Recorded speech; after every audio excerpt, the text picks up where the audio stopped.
오늘의 주제는 누가 백신을 맞아야 하나라는 주제에 대해서 말씀드리겠습니다.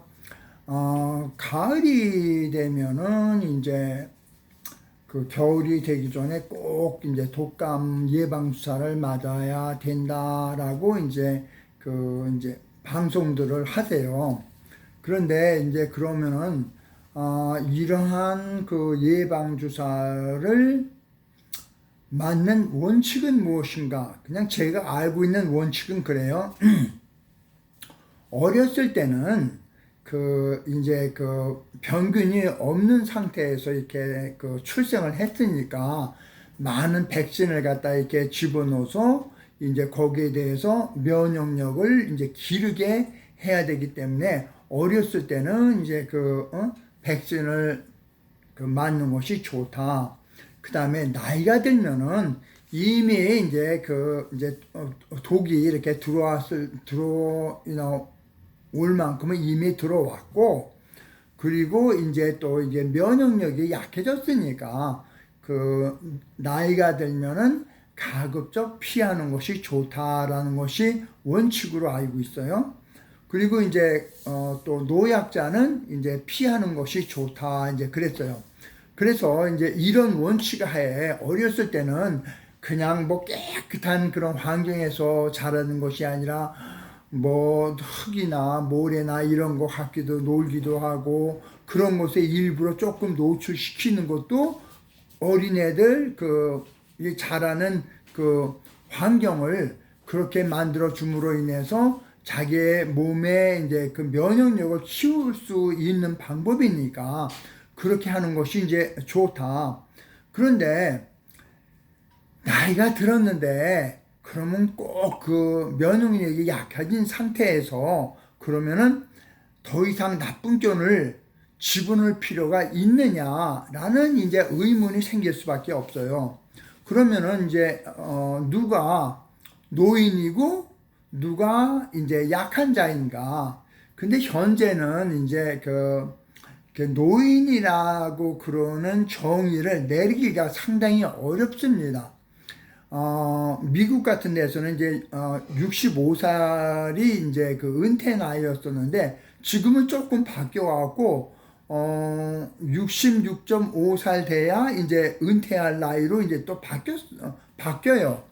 그러니까 지금 현재는 이제 노인이라고 그러는 이 개념 자체가 자꾸 이제 수명이 연장되다 보니까 자꾸 이제 나이가 이제 올리는데 동양에서의 우리는 60갑자라고 그러잖아요. 이제 주역에서 천간과 지지를 갖다 이게 한번 쫙 돌리려고 그러면은 이제 60년이 걸리니까 그러면은 그냥 제 생각에는 60을 기준으로 하는 것이 그냥 맞지 않을까.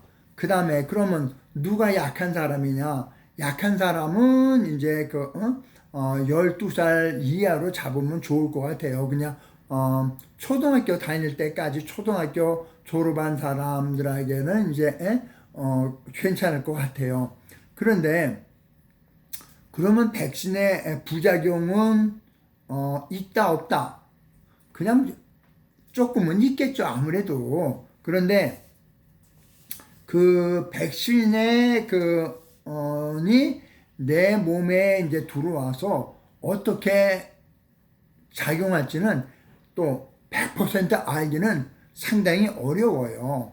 그리고 이제 저는 개인적으로 무슨 생각을 갖고 있냐면은 무슨 약이든지 최소한도 그냥 10년 이상 된 거를 이제 그거는 맞아도 좀 가능하지 않을까 생각해요. 그냥 좀 많기로는 30년이고 최소한도 10년은 있어야 되지 않겠느냐. 그런데 백신에 같은 경우에 보면은 이제 해마다 이제 다르잖아요. 그리고 이제 백신이 약을 맞았다고 그래서 또 그것이 이제 뭐 계속해서 작용하는 것도 아니고 그 약이 들어오면 또 뭐 6개월이면 또 없어진대요. 그러면은 이 독감 예방 주사를 권하는 사람은 누구일까? 그냥 한비자의 이제 최소의 이제 이제 법에 대한 것을 가장 이제 동양에서 이제 제일 잘 썼다 그러는 것이 이제 한비자잖아요. 근데 이 한비자의 이론에 의하면은 이익을 보는 자가 독감 예방 주사를 추천한다라고 얘기할 수가 있습니다. 그러면은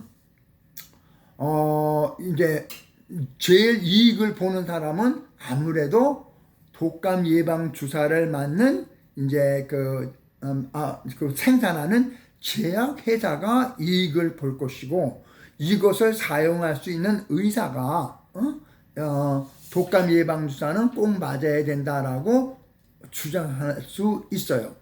근데 그냥 이제 제가 이제 TV나 뭐 이런 데서 얘기하는 거 보면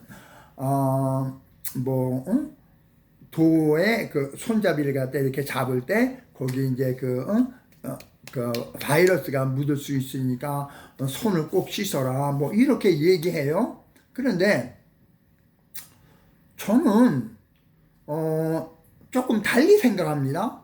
왜 그러냐면 독감 예방 주사를 이제 놓는데 죽은 균이라든지 또는 이렇게 조금 변형돼 갖고 어떻게 우리 몸의 세포에 침투할 수 없게 만든다든지 이런 방법을 쓴다고 그래요. 그런데 독감 예방 주사를 갖다가 이제 조금 놓으면은 이제 그것이 이제 활성화되겠지만은 그 조금이란 그 양 자체가 사람의 그 몸 상태에 따라서 어떤 사람은 많을 수도 있는 거고 어떤 사람은 또 적게 들어올 수도 있는 거잖아요. 그리고 만약에 독감 주사를 갖다 이만큼 맞았다고 그래봐. 아마 다들 그건 뭐 말이 안 된다고 그러지만은 많이 맞게 되면은 그러면은 우리가 제대로 이제 면역력이 생기기 전에 독감을 많이 심하게 알아서 큰일 날 수도 있겠죠. 그런데 제 생각하는 건 그래요. 만약에 누가 하고 기침을 해갖고 이 한 손으로 손잡이를 만졌어. 그걸 내가 모르고 이렇게 내가 만졌어. 그럼 만졌다가 이렇게 하다가 그러면은 내가 그 독감균에 노출이 될 수가 있어요. 그러면은 이제 제 질문입니다. 이렇게 노출된 독감 바이러스가 세균이 그거는 난 잘 몰라요. 내 몸에 들어왔을 때, 적은 양이 들어왔을 때, 내 몸에는 그러면 면역력이 안 생길까요?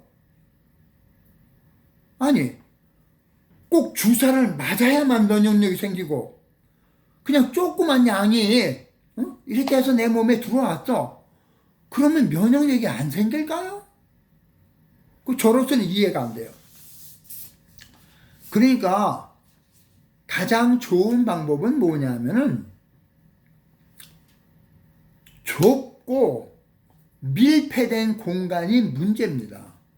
그러니까 넓은 공간에 혹시 감기에 걸린 사람, 독감에 걸린 사람이 있다 할지라도 넓은 공간에 있는 경우는, 사람이 적은 경우는 그러면은 나한테 전염될 가능성이 희박하겠죠. 그러니까 우리는 좁고 밀폐된 공간을 피하는 것이 최고의 방법이고요. 그 다음에 두 번째는 뭐냐면은 독감이 더 무서울까요? 코로나 바이러스가 더 무서울까요? 코로나 바이러스라고 생각이 들어요. 그러면 코로나 바이러스를 마스크가 예방을 하는데 내가 마스크를 쓰면은 독감 예방이 안 될까요? 여러분 판단에 맡기겠습니다. 저는 개인적으로 독감 예방 주사를 안 맞습니다. 제가 이제 설명한 것처럼 난 뭐 나이가 이제 곧 이제 일은 돼가고 그러니까 60 넘은 사람이고 그러니까 노인과 그다음에 약한 사람, 어린 사람은 안 맞는 것이 원칙입니다. 그러니까 이 원칙을 그냥 무조건 하고 무시하면 안 된다고 저는 개인적으로 생각해요. 뭐 이게 독감 시즌 독감을 맞아갖고 뭐 죽는 사람이 생겼다 뭐 이렇게 얘기하잖아요. 상식적으로 판단하시기 바랍니다. 감사합니다.